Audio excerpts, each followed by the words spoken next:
Long ago and far away, in enchanted lands across the seas, lived kings and queens, princes and princesses, good fairies and wicked witches, ferocious giants and gentle dwarfs. Their adventures and stories have been told for hundreds of years.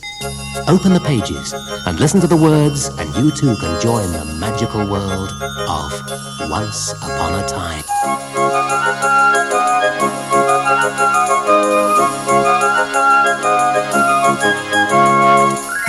The Prince and the Pauper.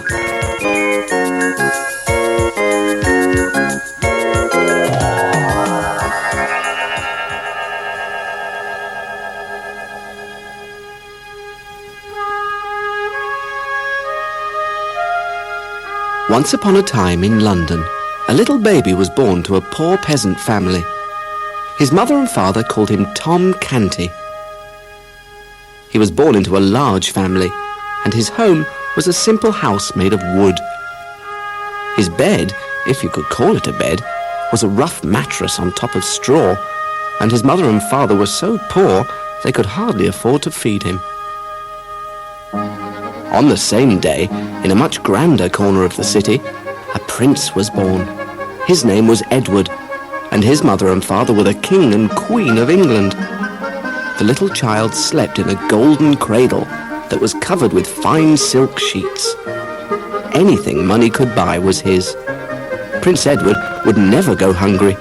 Trumpeters played fanfares on their silver trumpets outside the palace gates.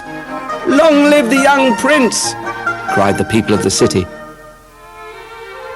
But when Tom was born, his father told his friends at the local alehouse. "Old Canty's had another son," they whispered. "How's he going to feed him?" Although Tom was poor, his life was happy enough. As a young boy, he made his money begging, so he didn't go hungry. He was an imaginative boy, and his head grew full of exciting tales of palaces and castles, fairies and dwarves, kings and princes. He would often pretend he was living the life of a prince in a sumptuous palace. Then, one day, after he'd spent many months dreaming about living the life of a prince, he decided to visit the real palace in the city, where he peeped through the palace gates. Prince Edward was out strolling in the palace courtyard. "He looks just like me," thought Tom, and indeed he did. The two boys could have been identical twins. Tom pressed his nose against the iron bars.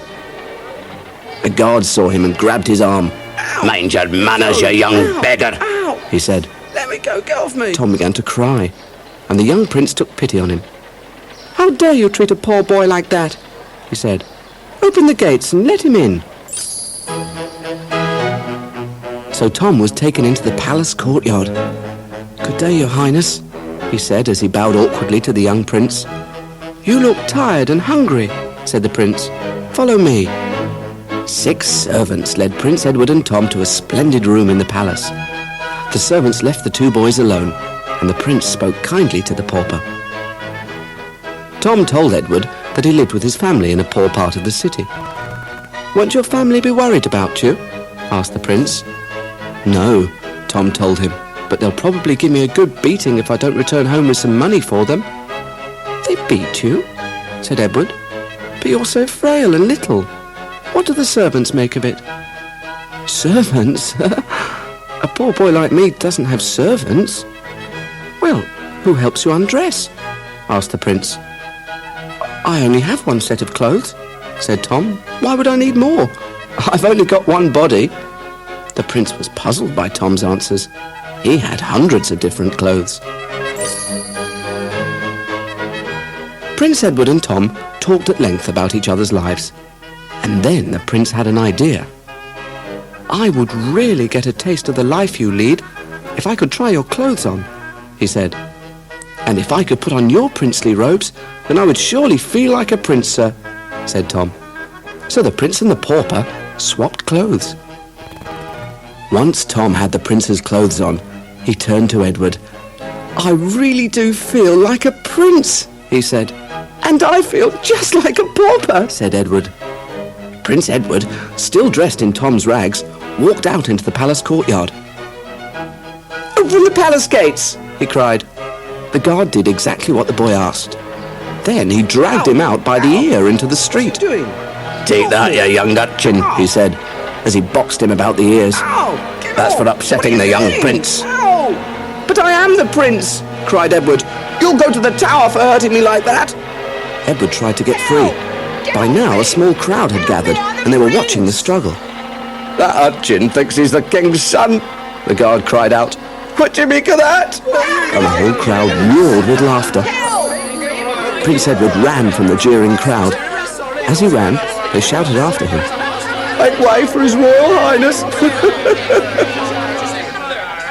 He ran and ran until he found himself in the poorest part of the city. He couldn't believe how small the houses were and how dirty the streets were. A gruff-sounding man came up behind him and grabbed him by the ear. This man was Tom Canty's father. "Tom Canty, where have you been? Out at all hours of the night like this, and where's the money you brought us for a day's begging?" "Take your hands off me, my man," said Edward, managing to twist himself loose. "Don't you realise you're talking to a prince?" "The little fool's gone mad," thought Tom's father. The more Edward tried to tell Tom's father who he really was, the more angry Tom's father became. He gave him a beating every time he said he was a prince. I am the prince." Meanwhile, young Tom Canty was still at the palace. He was being treated in true princely style. Wherever he went, 6 servants followed him. If he dropped anything, they picked it up for him. He wasn't used to this, and it made him feel rather uncomfortable. One afternoon, the servants went to fetch Tom. "The king has asked to see you," they told him. He trembled with fear as they led him to the throne room. Humble Tom bowed down to the king. He looked very important in his kingly robes. "Please, sire," said Tom, "I am but a poor boy from the poorest part of the city. My name is Tom Canty. Your son, the prince, is somewhere else in this fair city." The king looked on with a worried frown. "My dear son," he said. "I will. You're talking like a madman." "I speak the truth, your majesty," said Tom. "But Edward, you must know me. I'm your father," said the king. "My father lives in the poor part of town," Tom told him. The king called for the best doctors in the land, but none of them could work out what was wrong with the boy. By now the king was in such despair, he became ill himself. Meanwhile, the real Prince Edward was still trying to get away from Tom's father. One market day, after a great struggle, he managed to give him the slip. He made straight for the palace, and when he got there, he saw that a great crowd had gathered outside. "Why is there so much excitement in the city today?" Edward asked one of the onlookers. "The old king died today," he was told. Edward's eyes filled up with tears. "I'll never see my dear father again," he thought. The fellow who had told him the tragic news was called Dick, and he felt sorry for the sad-looking boy. "Stand with me," he said, "and don't look so sad. Today we have a new king. Let's wish him well." A great cheer went up, and Tom appeared on the balcony. He waved to the crowd, and everyone cried, "Long live the king!" "But I'm the real king," pleaded Edward. The poor little thing must be quite mad, thought Dick. He felt as if he wanted to look after him.